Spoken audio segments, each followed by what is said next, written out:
Hello नमस्ते, मेरो नाम उषा बस्नेत, मेरो घर शङ्खसभा। मैले विगत केही टाइमदेखि चाहिँ जर्मन ल्याङ्ग्वेजहरू पढाउँदै आइरहेको छु। हाम्रो अफिस चाहिँ चाबेलमा रहेको छ। हजुरहरूले फिजिकल क्लास पनि लिन सक्नुहुनेछ र अनलाइन क्लास पनि लिन सक्नुहुनेछ र साथै हजुरहरूले चाहिँ युट्युबमा पनि हाम्रो भिडियोहरू हेरेर तपाईँले केही जर्मन ल्याङ्ग्वेजको कुराहरू सिक्न सक्नुहुन्छ है। आज चाहिँ मेरो युट्युबमा फर्स्ट भिडियो डे 1। त्यसैले गर्दाखेरि चाहिँ आज म जर्मन ल्याङ्ग्वेज पढ्दाखेरिका बेसिक कुराहरू डे 1 फर्स्टमा हामीले के कुरा पढ्ने भन्ने कुराहरू सिकाउने छु है। जस्तै आज चाहिँ म हजुरहरूलाई अल्फाबेटको कुराहरू सिकाउने छु। अल्फाबेट हेर्दाखेरि इङ्ग्लिस जस्तै हुन्छ, ABCDEFG सेम हुन्छ, तर यसलाई प्रोनाउन्सिएसन गर्ने तरिका बिल्कुलै फरक हुन्छ है। आज म हजुरहरूलाई अल्फाबेटलाई कसरी प्रोनाउन्स गरिन्छ भन्ने कुराहरू सिकाउने छु है। जस्तै अब हजुरहरूले फर्स्टमा आज हामीले पढ्ने भनेको दास अल्फाबेट। दास अल्फाबेट हेर्नुहोस् न, दास अल्फाबेट भनेको द अल्फाबेट भनेको दास अल्फाबेट द अल्फाबेट। जस्तै हामीले इङ्ग्लिसमा पनि ABCD, त्यस्तै जर्मनमा पनि ABCD नै हुन्छ। ABCD जेसम्म पहिला तपाईँहरू सबैजनाले आफ्नो आफ्नो कपीमा सार्नुहोस् है। अनि म यहाँ हजुरहरूलाई कसरी त्यसलाई प्रोनाउन्स गर्ने भन्ने कुरा सिकाउने छु है। जस्तै ABCD पुरै सार्नुहोस् है, ABCD पुरै सार्नुहोस् है।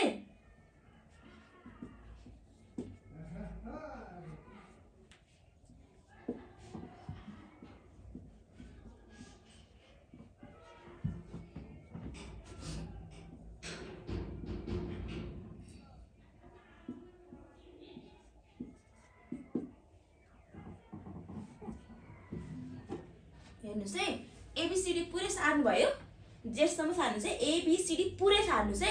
अब यसलाई चाहिँ प्रोनाउन्सिएसन कसरी गर्ने भन्ने कुराहरू चाहिँ म तपाईँलाई सिकाउने छु है। जस्तै एलाई हामीले इङ्ग्लिसमा ए भने पनि जर्मनमा चाहिँ एलाई आ, बीलाई बे,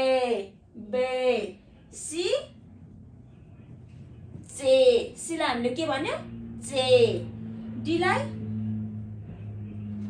डे, ई ए, एफ सेम इङ्ग्लिसकै जस्तो एफलाई एफ नै भन्छ है, एफ नै। जीलाई हामीले गे हो, जीलाई गे, एचलाई हा, हेर्नुहोस् न, एचलाई हा, आई ई, जे योट, के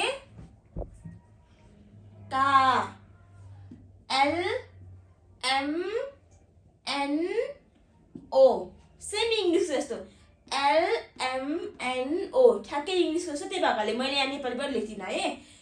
पीलाई पे, पको पे हो, क्यूलाई कु, आरलाई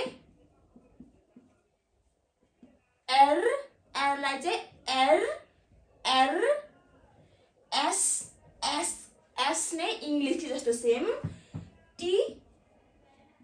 टीलाई टे, युलाई युलाई के भन्यो उ, डब्लुलाई फाउ भन्नुहोस् त्यसरी फाउ, अथवा कसैले यसलाई चाहिँ फाउ पनि भन्नुहुन्छ है। फाउ अथवा फाउ भने पनि हजुरहरूले यसको प्रोनाउन्सिएसनमा चाहिँ हामीले कुनै पनि वर्डहरूलाई प्रोनाउन्स गर्दा चाहिँ फ साउन्ड निकाल्नु पऱ्यो कि, फाउको फ अगाडि फ छ नि त, हामीले फ नै साउन्ड निकाल्नु पऱ्यो है। अब तपाईँहरू अल्फाबेट जानिसकेपछि पछि कुनै वर्डहरूलाई भन्न त सजिलो नै हुनेछ बिल्कुलै। अब डब्लुलाई वे अथवा कसैले यसलाई वे पनि भन्नुहुन्छ है। डब्लुलाई वे भने पनि ठिक छ, वे भने पनि ठिक छ।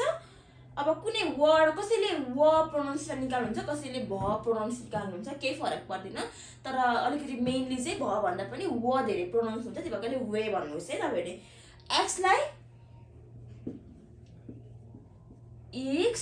एक्सलाई एक्स, हेर्नुहोस् है, एक्सलाई एक्स हो, वाइलाई इप्सिलोन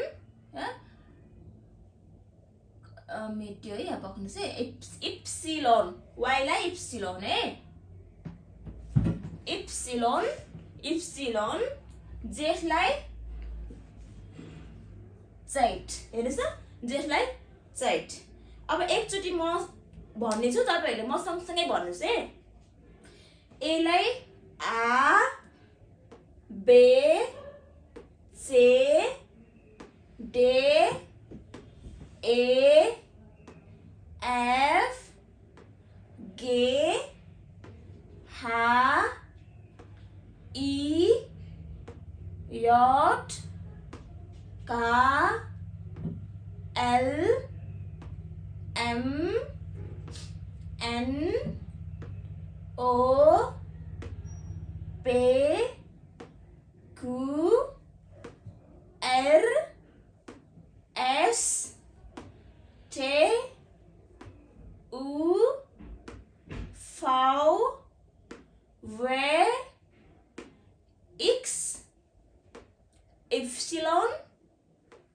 चैट हेर्नुस् त सजिलो छ हेर्दा एबीसीडी नै छ नि त एबीसीडी हुन्छ नेपालीलाई नहेर्नुस् एकछिन अगाडिको एबीसीडी हेर्नुस् त एबीसीडी जेसम्म जस्ताको जस्तै छ लेख्दा हामीले एबीसीडी नै लेख्ने हो तर हामीले एलाई अब ए होइन आ भन्नु प्रोनाउन्सिएसन चाहिँ गर्नु पर्यो के हेर्दा इंग्लिश जस्तो तर प्रोनाउन्सिएसन बिल्कुलै फरक है नझुकिनुहोस् मलाई कतिपयले चाहिँ फोन गरेर अथवा मलाई सोध्नुहुन्छ के म्याम यो चाहिँ नेपालीबाट चाहिँ तपाईले आमा चाहिँ आ लेख्नुहुन्छ के ल हामीले लेख्दाखेरि चाहिँ नेपालीबाट आ लेख्ने हो भन्नुहुन्छ तर त्यो होइन है ए नै हुन्छ तर हामी त्यसलाई प्रोनाउन्स मात्रै आ गर्ने हो कि हामीले है आ बे चेले भन्दै भनेपछि एकचोटि म हेर्नु चाहिँ यसलाई सरल तपाईले यसलाई गीत तरिकाले पनि बनाएर भन्न सक्नुहुन्छ कि तपाईलाई सम्झिन सजिलो हुन्छ नि त अब हेर्नुस् है म यसलाई चाहिँ सरल गीत जस्तै गरेर भन्ने छु एकदम दिमागलाई एकदम चङ्खो भनेर टिप्नुस् है A B C D E F G H I J K L M N O P Q R S T U V W X Y Z है that's alphabet हजुरहरुले पक्कै पनि मैले बनाएको यो भिडियोले के न के हेल्प गर्यो होला भन्ने मैले सोचेको छु यदि हजुरहरु चाहिँ मेरो युट्युबमा फर्स्ट टाइम हुनुहुन्छ भने मेरो युट्युब च्यानललाई लाइक कमेन्ट अनि सब्स्क्राइब गर्न चाहिँ नबिर्सिनुस् है यदि हजुरहरुले सब्स्क्राइब गर्नुभयो भने चाहिँ मैले बनाएको र मैले पोस्ट गरेको भिडियोहरुलाई चाहिँ तपाईहरुले चाहिँ फर्स्टमा पाउनुहुनेछ हस् थ्यांक यू